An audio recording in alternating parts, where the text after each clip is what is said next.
We're going to be going through the top 10 returning college football receivers for the 2023 season, according to ESPN. And also, Brett Yormark is facing resistance inside the Big 12 for 2 potential expansion candidates. All this on episode 233 of College Football's Peek Around the Corner with your host, Greg Pflugar.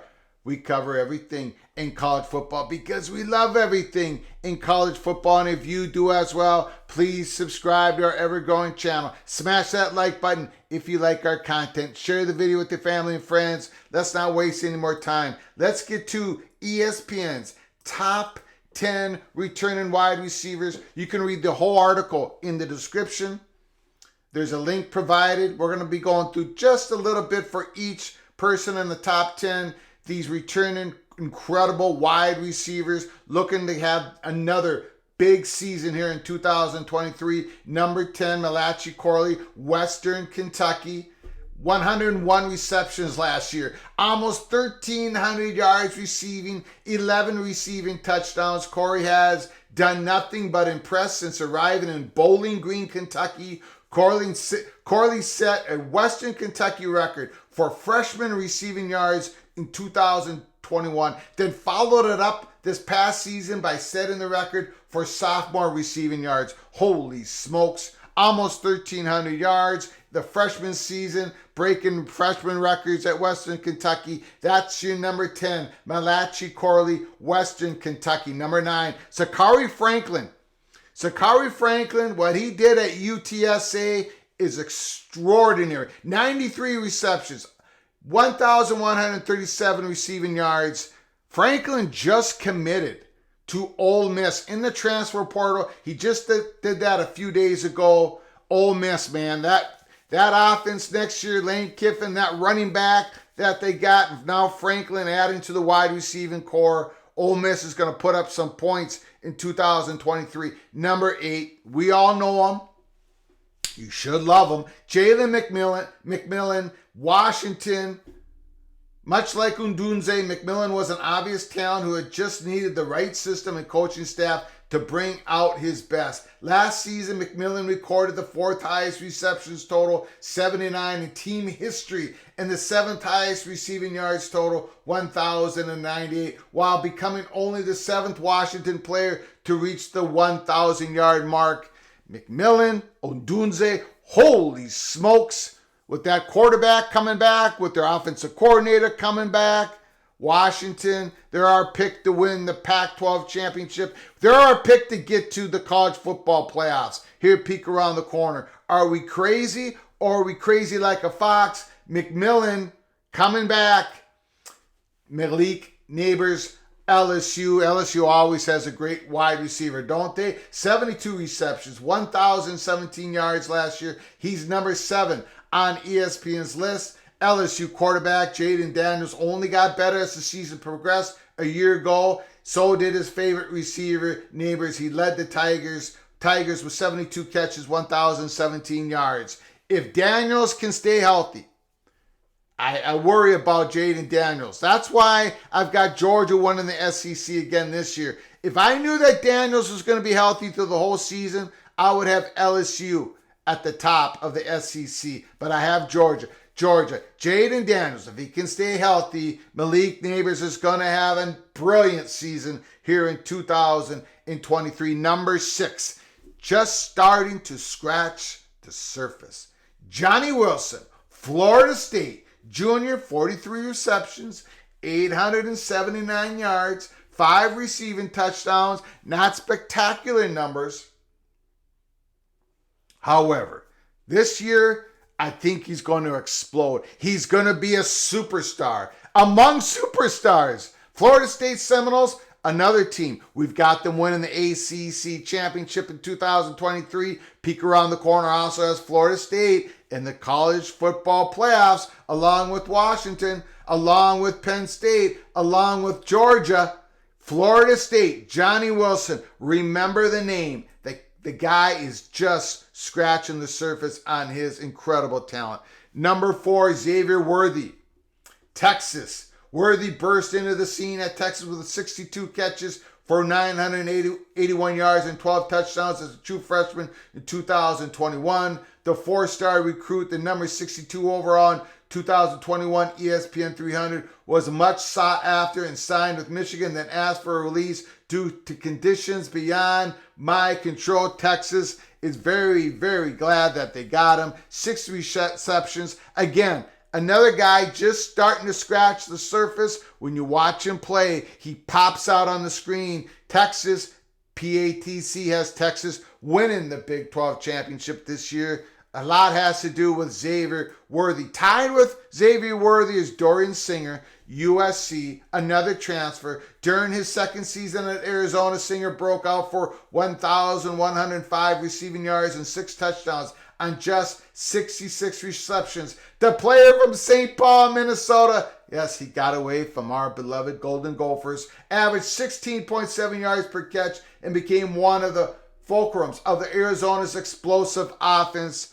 Dorian Singer, now he's with USC, transferred from Arizona. USC's got another one great wide receiver that Lincoln Riley can play with Caleb Williams. Number 3 on the top 10 list, returning wide receivers, according to ESPN, Rome Odunze. You guys know how much I love him. Washington, 75 receptions, 1,145 receiving yards, 7 receiving touchdowns. Odunze could have gone to the NFL draft. So could have McMillan at Washington. They are set. They're going to explode. They're going to be the number 1, number 2, number 3 offense in the entire country. Brilliant wide receivers. The other team with brilliant wide receivers, Emeka Egbuka, Ohio State, Marvin Harrison, Ohio State. Those are the top 2 receivers. In the top 10 returning wide receivers that ESPN has, I agree. Marvin Harrison, the elite wide receiver in all of college football. He can get open even when he's double teamed. We've got him number 4 in our way too early Heisman watch here, peek around the corner. Ohio State, Washington Huskies, the best tandem wide receivers in the country. That's our top 10 wide receivers in the country. Oh, that's ESPN's. We highly agree with that list. Put down your thoughts and comments. Who did ESPN leave out? Who do you believe should have been in the top 10 returning wide receivers for the 2023 season? Now, let's get into the UConn story, the Gonzaga story, the Big 12 story. Berry Tramel, the Oklahoman. Tramel scissor tails. Brett Yormark faces resistance on the Big 12, adding Gonzaga and UConn. We, again, provide this article, link provided in the description box by Berry Tramel, the Oklahoman. Yes, Brett Yormark facing resistance. Big 12 Commissioner Brett Yormark still is pushing for expansion with basketball schools, Gonzaga and Connecticut. Brett Yormark still is getting pushback from his constituents. Yormark held a Zoom conference with reporters Friday after the Big 12 spring meetings in White Sulphur Springs, West Virginia, and reiterated his desire to upgrade the league's already robust basketball pedigree. The best basketball conference in the country, the Big 12. We do see the upside in basketball moving forward for all the right reasons, Yormark said, referring in part to his desire to break out basketball from future television negotiations. We think it's undervalued. There's a chance for us to double down as the number 1 basketball conference in America. But football is the driver, and we all know that. Campus decision makers know it best of all, which is why there seems to be little interest in adding Gonzaga, a West Coast Conference member that doesn't field the football team, or UConn, a Big East member that is the defending NCAA men's basketball champion, but a Wabagon football program. I don't see any movement for a non-Power 5, a Big 12 athletic director told me. I do not think there's enough support to get them across the finish line. They're at the starting line, but can they get across the finish line? Big 12 athletic director says he doesn't think there's going to be enough support. Sources confirm that the Big 12's new television contract. Now listen, that we've been saying this at Peek Around the Corner for weeks. Sources confirm that the Big 12's new television contract with ESPN and Fox accounts for expansion automatically increasing the total payout to keep the payout per school the same if the new member is from a Power 5 conference. In other words, adding Pac-12 schools will not reduce the size of the Big 12 members' pieces of the pie, but non-P5 additions could mean less money for the current members. Some basketball people are excited about the possibility of adding huge hoops brands. You have to, a Big 12 basketball coach told me. People just have to wrap their arms around it. We're losing two stalwarts. People can say what they want to, but Oklahoma, Texas, headed to the Southeastern Conference, are icons. They are national brands. Anytime you lose a brand, you're losing a little something.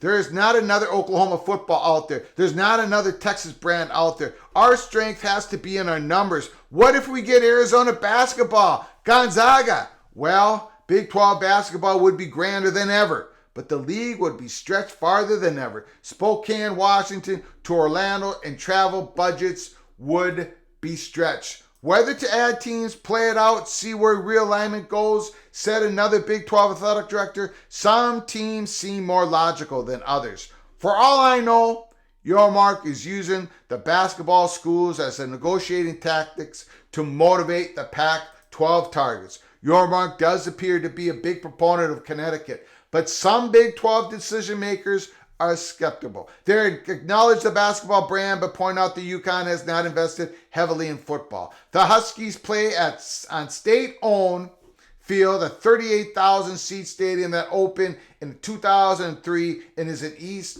East Hartford, 25 miles from Storrs campus. And UConn athletics get a big subsidy from the university. All it takes is one president to cut that, said one Big 12 source. I just don't see it. In other words, it just takes one future UConn president to cut the subsidy going into the athletic department. Then what happens to UConn's athletics? Big 12 expansion continues to focus on the Pac-12, which is now less than 13 months from both losing Southern Cal and UCLA to the Big 10, as well as the end of its television contract, its current television contract with ESPN and Fox. And finally, but Yormark has a tough task in persuading the Big 12 administrators to take on schools with little or no football impact. Now here at Peek Around the Corner, we do believe, we've been told and we reported to you all weeks ago that Brett Yormark's interest in UConn, Connecticut is legit. And UConn have to wait. They have to see how the dominoes fall before them. If all four corner schools in the Pac-12 move to the Big 12, can UConn get what?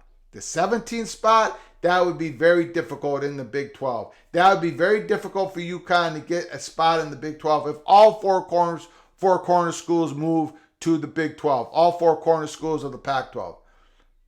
Gonzaga,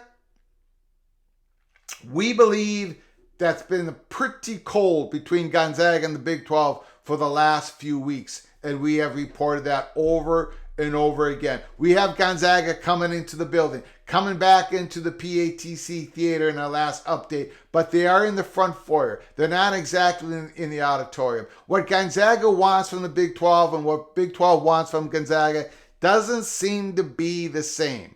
So Gonzaga, we've got them behind UConn. UConn is the true alternative here, according to what we've been told at Peek Around the Corner. If the Big 12 cannot get all four corner schools of the Pac-12 to join their conference, UConn has a legit shot to get one of those spots in the Big 12. And no, it wouldn't be just basketball only. It would be for all sports. UConn wouldn't be interested in any other way. So stick with us here at Peek Around the Corner as we follow this story and so many others across the college football landscape. It changes every day, weekly, monthly. Holy smokes. Put down your comments.